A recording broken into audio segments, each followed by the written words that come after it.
Morning र सबैलाई विजयादशमीको धेरै धेरै शुभकामना है। मेरो युट्युबर साथीहरू, मेरो भ्युवर्सहरू सबैलाई र आज चाहिँ नवमी है, आज अन्तिम दिन हो दुर्गा पूजाको र आज चाहिँ मेरो गाउँमै पनि पूजा भइरहेको छ है मन्दिरमा। अनि त्यहाँ पनि जाने, अनि त्यहाँको पनि के कसो भिडियो तपाईँहरू समक्ष राख्नेछु, अनि बजारमा पनि गएर अलिअलि भिडियो गरेर तपाईँहरू समक्ष राख्नेछु। अवश्य तपाईँहरूले हेरेर मन पराइदिनुहुन्छ होला भन्ने मलाई आशा लाग्छ है। सबै मेरो युट्युबर साथीहरू अनि मेरो भ्युवर्सहरूलाई विजयादशमीको धेरै धेरै शुभकामना छ है। र यहाँ चाहिँ हो हाम्रो गाउँको मन्दिर है। यहाँ चाहिँ देवीथान भनिन्छ र हामी यहाँनिर हरेक साल देवीको पूजा गर्छौँ। अनि त्यसरी नै यहाँनिर हामी अब दुर्गा पूजा है, सरस्वती पूजा, हनुमान जयन्ती, त्यसरी नै अब यो शिवरात्रि भयो, अनि साउनमा जुन शङ्कर भगवानको पूजा गरिन्छ त्यो पनि हामी यहाँ गर्ने गर्छौँ है। र तपाईँहरू कसैलाई थाहा छैन भने तपाईँहरू यहाँ आएर पूजा गर्नु पनि सक्नुहुन्छ है। यहाँ मन्दिरको दर्शन लिनु पनि सक्नुहुन्छ। यो चाहिँ एकदमै सिट फार्ममा पर्छ र यो चाहिँ रोमन क्याथोलिक चर्चदेखि चाहिँ सिधा मुनि, त्यसको ठिक अपोजिट सिधा मुनि पर्छ।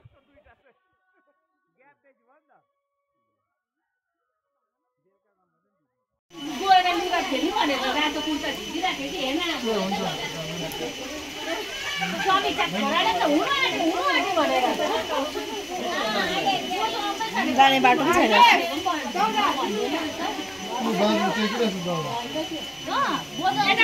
त्यहाँ उतापट्टिबाट गएर हाल्यौँ न बिस्तारो, उतापट्टि जाऊ के बिस्तारो मिलाएर बिस्तारो चारैतिरपट्टिबाट। अहिले मैले तपाईँहरूलाई देखाएको मन्दिर चाहिँ हाम्रो गाउँको मन्दिर देवीथान है। यहाँ त सबै पूजाहरू हुने गर्छ, दुर्गा पूजा, हनुमान जयन्ती, जस्तै साउन महिनामा साउनको पूजा सबै हुने गर्छ है। र तपाईँहरू कोही आउनु भएको छैन भने आउनुहोस् है। आरसी चर्च रेल रोडदेखि ठिक मुनि गाउँमा सिट फार्ममा हो। अनि यहाँ सबै भगवानको पूजा गरिन्छ है, र तपाईँहरू पनि यहाँ आएर पूजा गर्नु सक्नुहुन्छ। 2019देखि मलाई हरेक दिन सपोर्ट गर्ने है, सपोर्ट गरिरहेको मेरो आज यो स्कुटीलाई पनि बिदा दिएर आज नयाँ ल्याउने सोच बनाएको छु है। र माया लागिरहेको छ, र पनि अब अर्को ल्याउनै पर्ने भयो।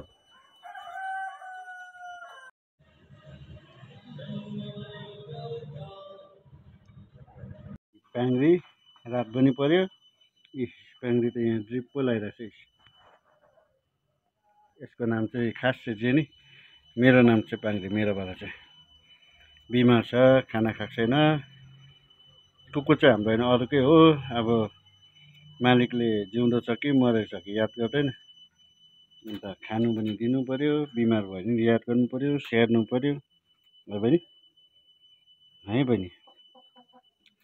2 दिन भयो ड्रिप लगाएको चाहिँ, घरमै लगाइदिँदैछु यहाँ हो बोलाएर।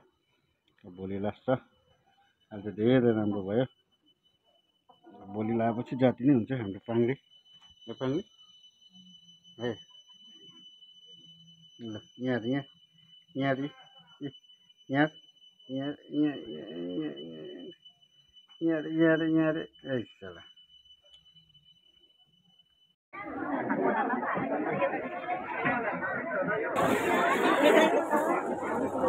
पहिले आएको है, पहिले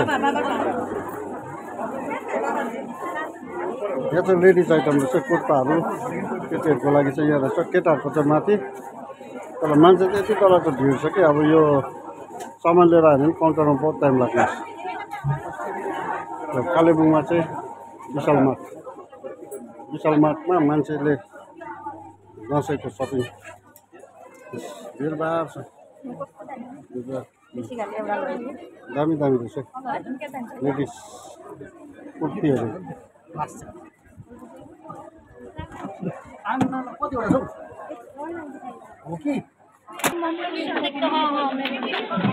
लेडिज पर्स ब्यागहरू। यो फ्लोर चाहिँ लेडिजहरूको लागि रहेछ।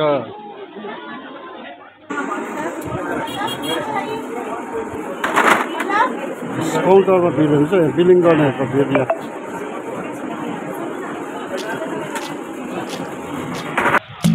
यो चाहिँ कालेबुङको विशाल मेगा मार्ट र यहाँ चाहिँ ओपनिङ भएकोदेखि अहिलेसम्म चाहिँ यस्तो भिड छ। अघि तपाईँलाई मैले भित्र देखाइदिइहालेँ है।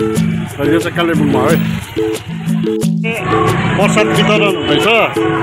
यहाँ हेर्नुहोस् यहाँनिर यो कहाँ भनेको चाहिँ हाट बजारको माथिल्लो गेटको छेउमा पूजा छ। अब यहाँनिर चाहिँ तपाईँको प्रसाद वितरण हुँदैछ।